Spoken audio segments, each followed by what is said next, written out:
Hello everyone, this is Lao Cheng. Chinese in North America are very rich. If I tell you the truth, it might scare you. My first point will be about Chinese banks in North America. Banks are always following the deposit in the loan business. If banks have more deposit in the loan business, banks have their reason of existence. If there is no deposit, no lending business, banks will not survive. The United States has the largest number of Chinese banks. There are 41 Chinese banks in California, and there are more than 30 Chinese banks in New York City. Flushing has the most concentration of banks in the United States. There are more than 40 banks on Main Street and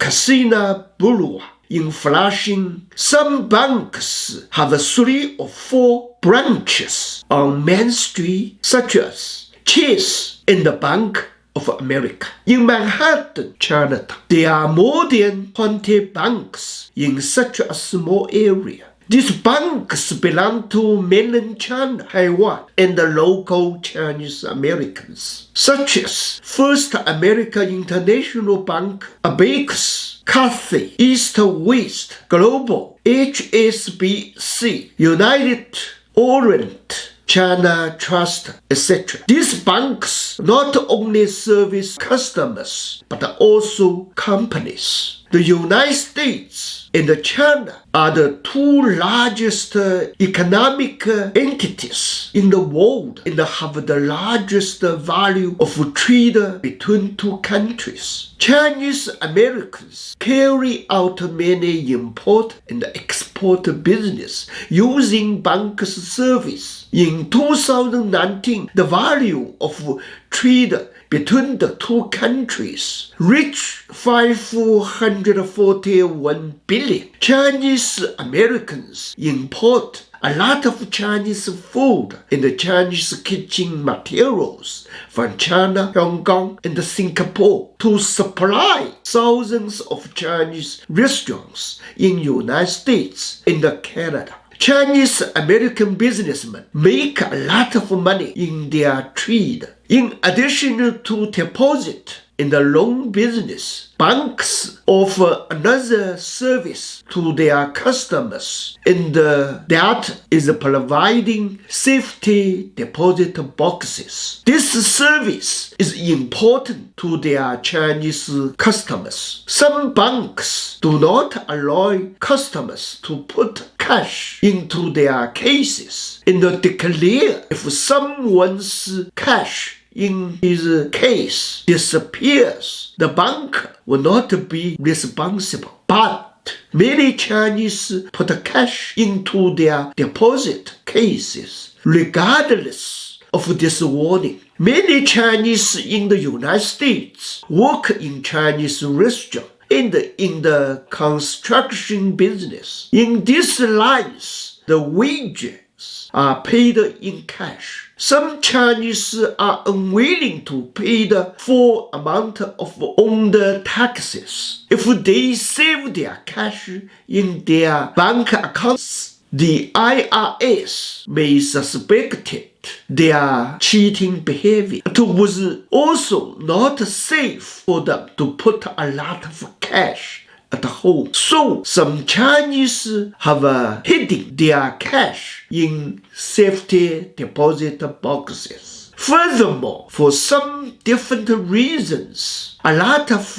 hard money coming from mainland China, Hong Kong, Taiwan, Singapore, and overseas flows into the United States. This kind of hot money is also often hidden in safety deposit boxes in American banks. In August 2017, 400,000 cash and some golden bars that were put inside a Flushing bank's safety deposit box by a Chinese woman become missing. The event causes a sensation in the local Chinese community. The lady complained to the bank, but the bank said that the policy with no one is allowed to put cash in the golden bars in safety deposit boxes. If the contents of the safety deposit box are stolen, the bank will not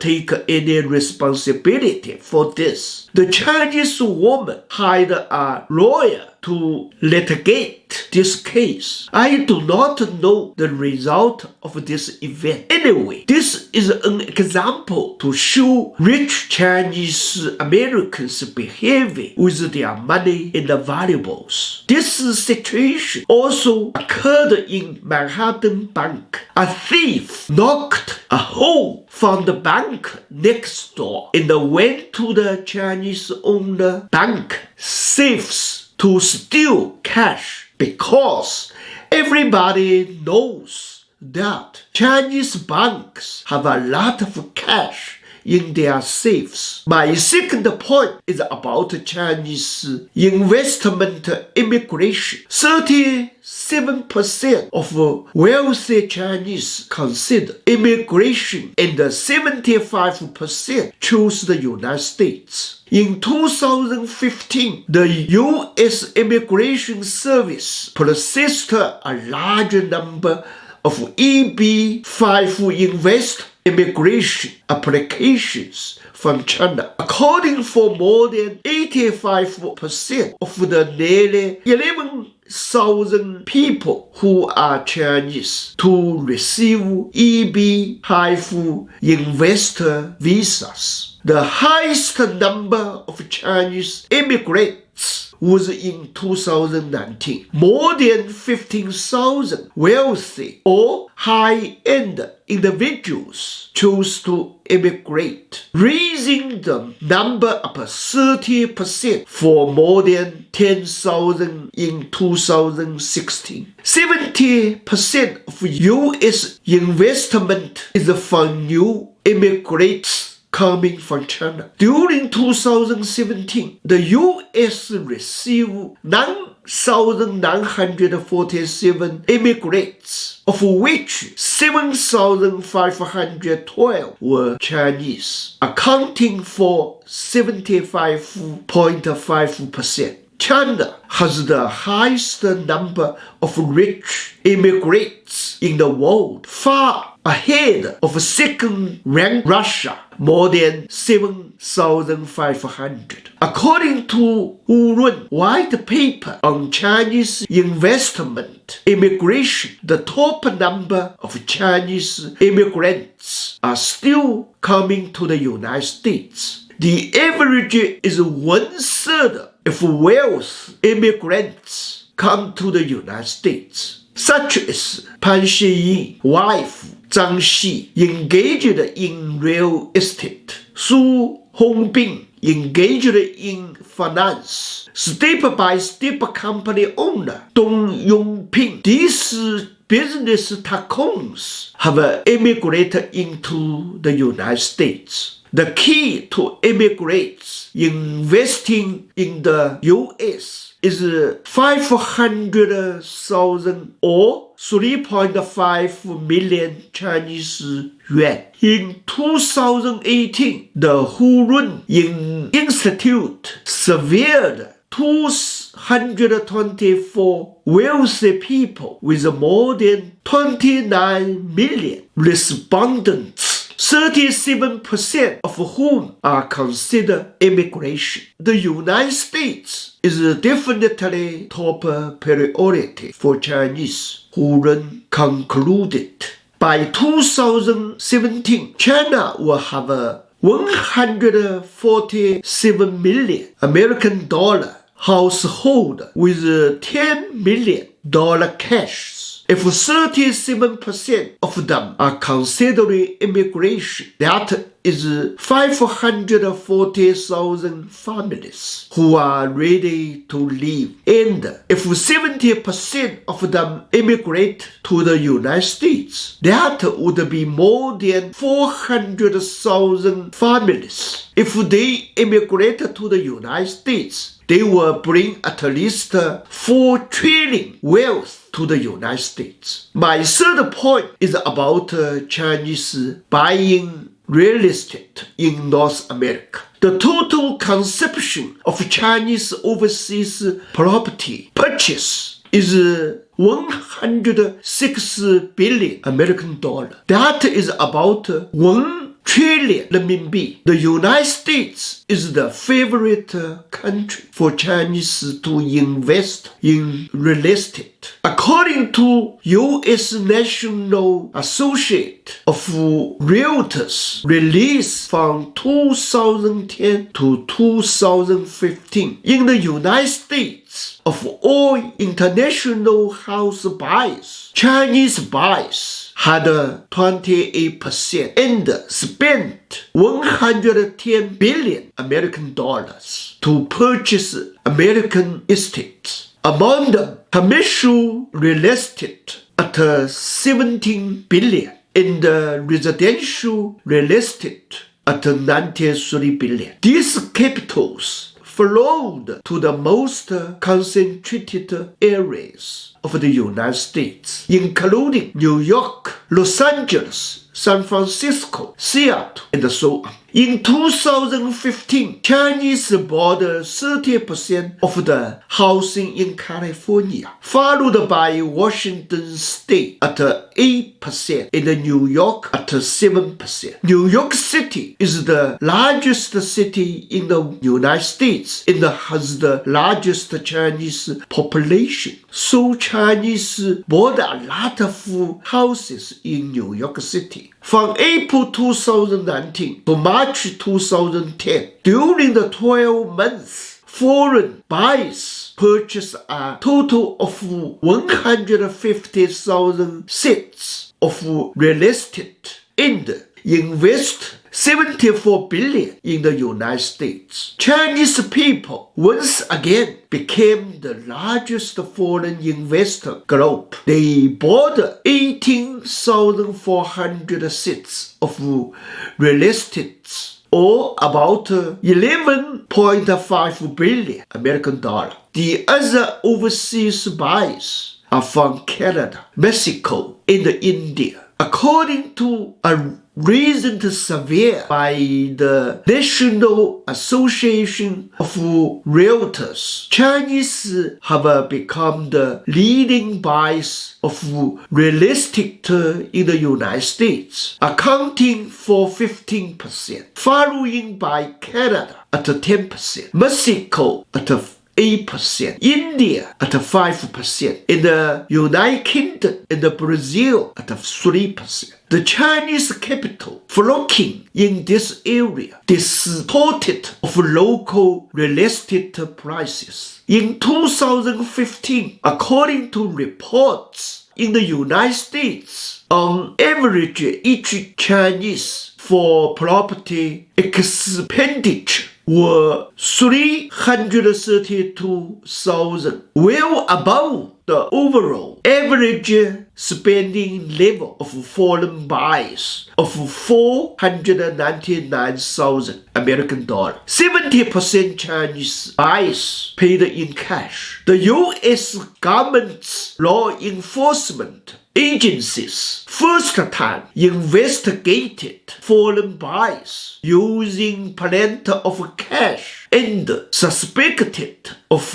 money laundering problems that may exist. I also used cash to buy my 2 houses in the United States in 2009 and 2014. The end of March 2015, data from National Bank of Canada showed the Vancouver real estate market was hot. The proportion of Chinese buyers accounted for 1/3 in 2015. Chinese totally spent 12.7 billion Canadian dollars for the purchase of real estate in Vancouver, accounted for 33% of total local real estate sales. In August 2018, the largest data show benchmark price of a house in Great Vancouver was $1.561 million Canadian dollar, but in August 2008 was $778,000 Canadian dollars. In the Greater Vancouver area, benchmark house prices rose an amazing 106% during the decade. In East Vancouver, the house price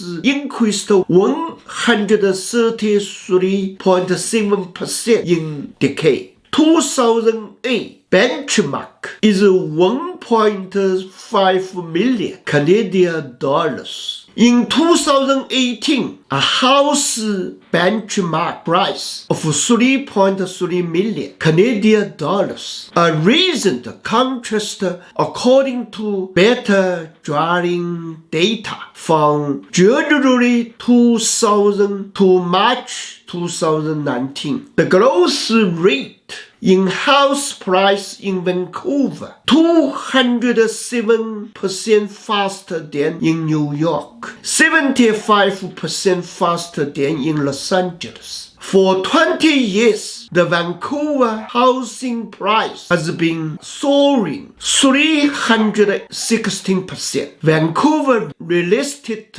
Agency said Vancouver has become a perceived wealth lockbox from a livable city. In addition to Vancouver, Toronto is the same. From January 2000 to March 2019, house price in Toronto rose 33.67% higher than in Los Angeles, 45.27% higher than in San Francisco, 61% higher than Seattle, 133% higher than New York. Due to the virus in Canada, house price has increased of 40%. People want to buy house in the cedar green lawns and trees as soon as opening the door. The latest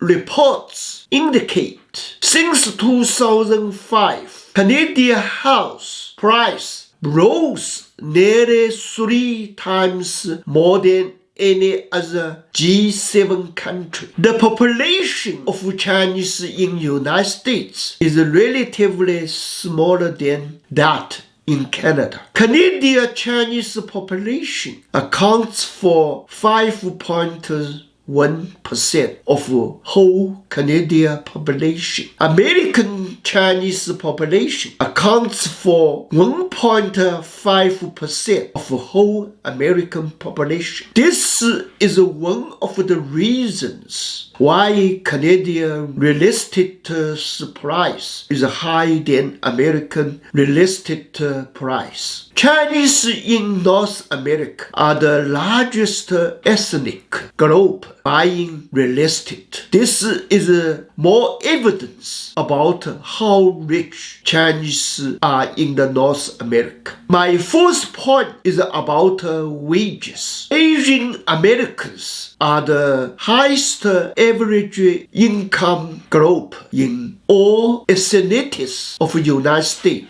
In the list of Asian American average income, India is the first ethnic group. Taiwanese is the second one. According to 2018 statistics, Chinese, including Taiwanese, is the third place behind India and the Japanese. But Chinese average income is much higher than the statistics. The first reason I have mentioned before is the many Chinese working in restaurants and the house constructors line are paid in cash. Secondly, a lot of hot money is coming to the North America from the mainland China, Hong Kong, Taiwan, Singapore, and the other countries. Take me as an example. I sold my house in Shanghai and used the money to buy a house in the United States. My close friend also sold his mother's house in Hong Kong after her death and transferred money to the United States. Taiwanese always have a relatively high income. They build many houses in Flushing, and made Flushing become the largest overseas Chinatown. Many high-rise buildings to be built in Flushing, and more than 40 banks concentrated in Main Street and the Casino Boulevard in Flushing of New York City. My fifth point is about Chinese Americans' purchasing power. Asian Americans' purchasing power has increased by 257% over the average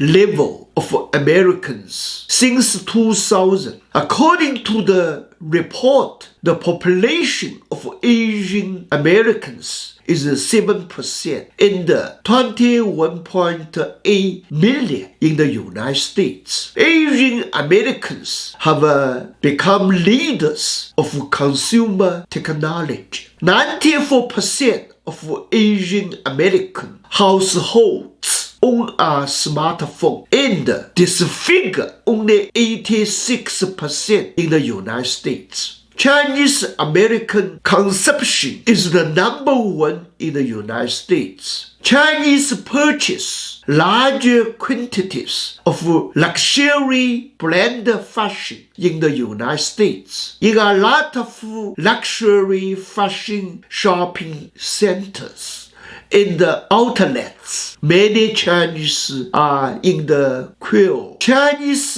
bought one-third Porsche in whole world. During Hong Kong's event, Chinese students rode their luxury cars such as Porsche, BMW, Benz, gathering to demonstrate in Toronto. Also, many Chinese students study in Canadian aristocratic schools. This is another example.